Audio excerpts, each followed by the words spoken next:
to go? 8:30. I give it to someone. Let us know, Robin. Let's go.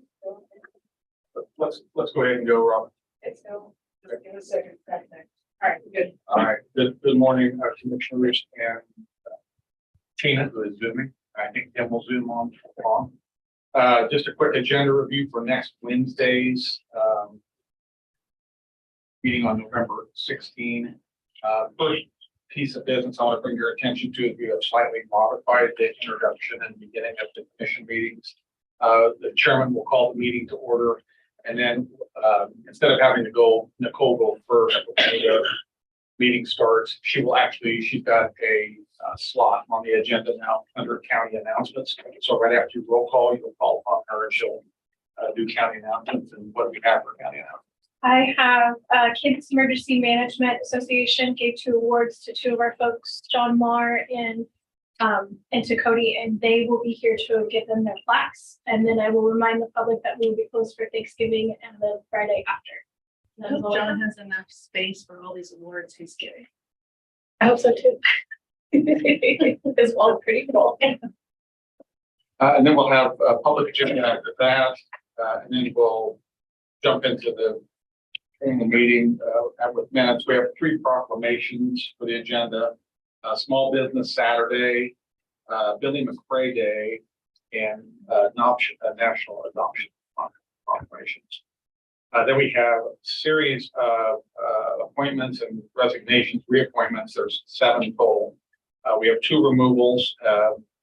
District 1 CABS, a solid waste committee position in District 3. We have 3 resignations, a disabilities, development disability advisory board in District 5, 2 CABs in District 4, and we have 2 appointments, an aging board appointment for District 5 and a CAB appointment, and we'll actually have 2 CAB appointments, but this first one is a CAB appointment for District 1, which then brings us to new business. And M&N is a bit odd, as Commissioner Meitzner wants a student on his CAB board, so we're going to do a resolution first, and then he'll make his appointment second. So that's items M and N. A bit of a different, due to some timing issues and the fact that we don't have a meeting now until December, he wanted to get it done in one meeting. Item O is Garth and Lindsay will be presenting a sale of Geo Bonds. And then Sheena will present a discussion of the holiday schedule. Of course, this has the discussion Juneteenth that we have been, we talked about during the budget retreat and have had intermediate discussions on. So she will present some options for the commission to consider regarding holiday adoption. Are you going to have the results of your survey? We will. Ahead of time so Yes. that we can Yes. review it a little bit. So we're familiar. It closes today at 5. So tomorrow's holiday, but I'm going to do something over the weekend so we can look at it before. Yeah. Hi, Commissioner Meitzner. Hey, good morning. I've been listening, so thank you. And then bids and contracts is item Q, and we have When are they meeting? I have not seen any minutes. board bid work. Have anybody seen any minutes? I meet today. They meet I today. meet today. Generally on Thursday. We normally make Fridays. Oh, that's right. Agenda review. Yeah. Yeah, we usually have the result before agenda review, so we know. Yeah, but we do agenda review on Friday, but since tomorrow's holiday, we did. Yeah. But the meeting will happen today. Yeah, right. So if we have questions on that for the meeting, Yeah, this.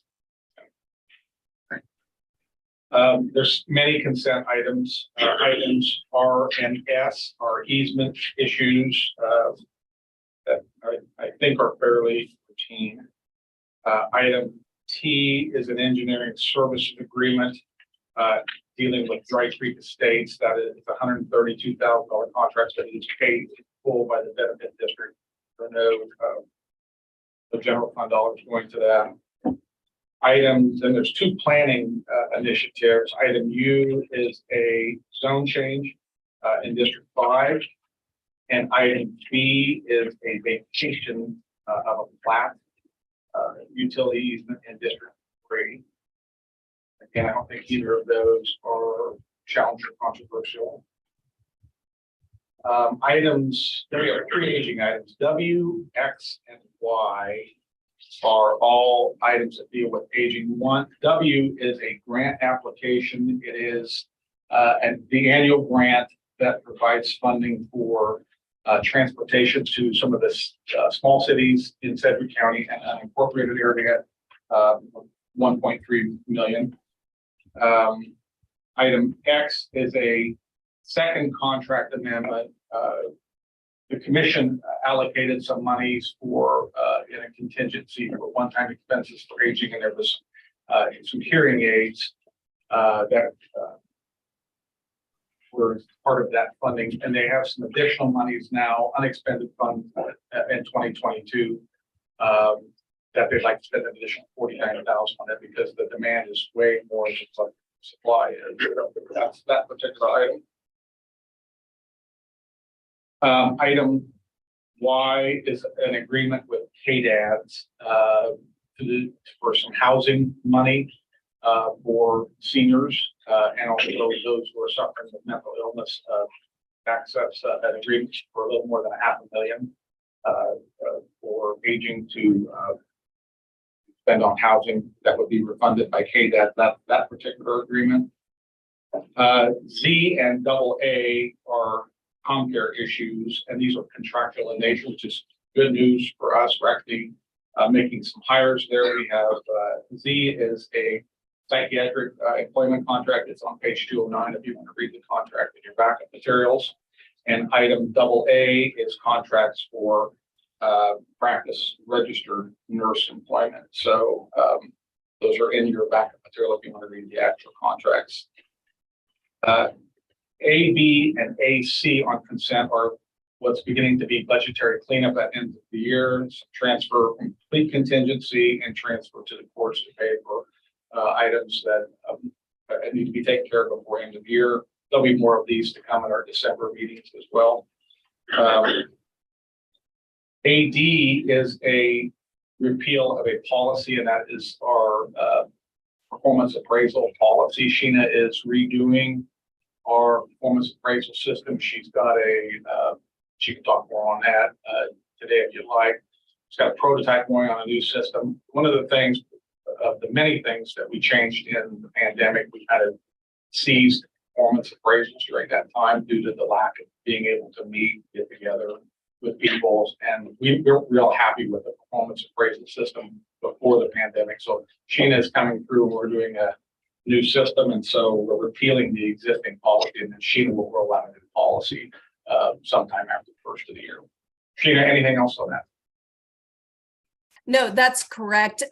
We have a pilot program that's wrapping up right now, and we'll roll out the second pilot of the new evaluation system in February. So again, we just didn't want to have a policy out there that wasn't being followed at the moment. So we're just asking to rescind that. Item AE is a little bit more good news for ComCare. They would like the removal of hold on 5 positions to actually have work and some applicants coming for staffing. So that's these positions have been held vacant and frozen, and this is an ask to unfreeze and fill. So this is good news for ComCare staffing. AF is the emergency communications plan that we briefed you all on. It's actually on page 328 as your backup if you want to review it again. This is our last pay plan for 2022, and it brings 911 up to a more competitive pay market, both call takers and dispatchers. And so this is the request to implement that plan effective 11/20.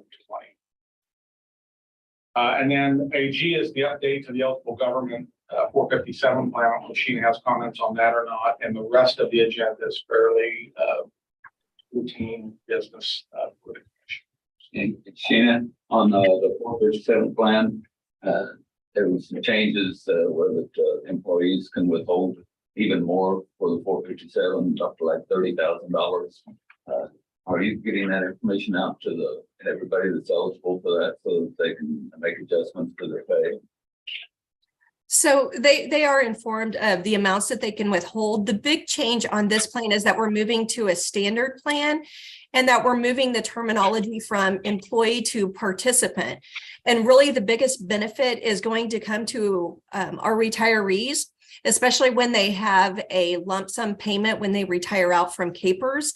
They'll now be able to roll that into their 457 plan without having any taxes being applied to that. So that is a true benefit for, again, retirees.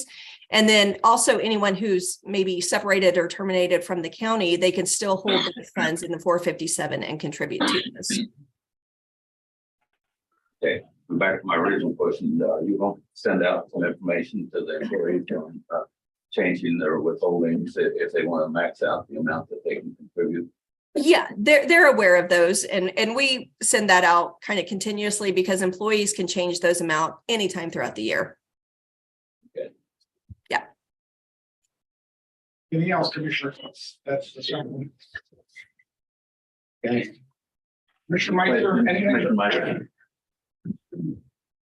No, other than just a reminder that I'm the one of the state representatives on the Midwest Intercity Passenger Rail 12-state compact, and they have their annual meeting next week. It starts actually Wednesday afternoon, but I'm going to be able to show up late, but I will be traveling. I have to fly out just after noon on Wednesday, so I will be departing the meeting slightly early. And then the conference there, it's in Indianapolis, is all day Thursday and most of the day Friday. But it's exciting stuff in the passenger rail world, but also as the state appointment to this compact. That part of the fees that the state pays to this compact includes the cost of the travel and the hotel and whatever. So it's not a cost to the county, but the more important is that I will have to be departing sometime 11-ish or 11:30 on Wednesday at the commission meeting. So I just want to remind you guys. So. And we'll probably have to finish up by 11:30 because Commissioner Lopez and I think, have a luncheon that day too. So there'll be three of us that leave around the same time. We do have a fire agenda that day as well, Commissioners. The new business item on, we'll talk about holidays again, but I think the debate of holidays will happen in the general meeting. Item C on the fire agenda is update on the steering committee. Justin and Rusty will be presenting the latest update on that, and hopefully we can get a ratification set forward. So that's the new business item. I may take this a bit of time, talk about the cleanup. And then a board bid contracts there as well. So we do have a fire agenda. Are we going to electronic voting this meeting? We are not. Okay. On the November 16th meeting. You guys agreed on that. We'll give you a demo of that next week, and then if you guys are okay, we roll it into December. We don't have I'm kind of indifferent on whether I even want to go this direction or not. I guess my thoughts. I see there's pros and cons of doing this, but so if we're already going in this direction, I guess if the decision's been made, who made the decision? I don't know that the decision has been made. I think two things next week for you all. On Monday and Tuesday, you're doing 221s down in the meeting room so you can get the lay of the land down there. Set, look at the operation down there. On Tuesday, Mike Elpers, we are meeting in this room and we are going to discuss the potential of what on base can do for electronic voting and for signaling the chairman when you want to talk. And that system can do a lot of things, but I thought we'd start there. Is that an open meeting? It is. Yes. And so then we can debate that, the merits of for or against them. So it is not a decision that is. All right, thank you. Commissioner Meister, anything for you? No, thank you. Appreciate it. Sorry I'm late. I was in a meeting. Couldn't get out of this meeting I was in, so I'm not there in person. But I'll be coming down this morning and can visit with you, Chairman, and Tom and Mike. So thank you. Very good. All right, that's it, Chairman. Thank you. Thank you. Thanks, everybody. There you go. Okay.